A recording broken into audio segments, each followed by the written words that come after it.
हेले पकेट रहिले रोगी मान किणा कि नर्सिंग को जापर एवं कौ व्यवस्था रहिले जो विभिन्न स्वास्थ्य केन्द्र उपस्वास्थ्य केन्द्र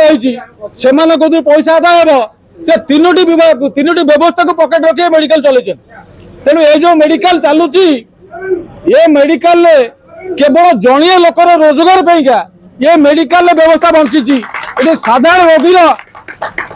माने स्वास्थ्य विभाग रोगी सेवा पैका ये अवस्था मेडिकल ना ये मेडिकल नुहे केवल रोगी कलेक्शन और रोगी चालान व्यवस्था मेडिकल परिचालन तेणु ये दाबी की ये न्याय्य दाबी की आम लड़ाई करूँ लड़ाई करुचु एवं आसंता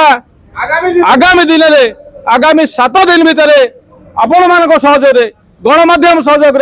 जनसाधारण सहयोग एवं सालेपुर मेडिकल हितैषी मान सहयोग आम रास्ता रोकू जीवु आपण मान सहयोग आम सरकार सहित लड़ू स्वास्थ्य विभाग सहित लड़ू आम प्राप्य न पाइला पर्यंत आम पछुक हटू ना ये निष्पत्ति अटल।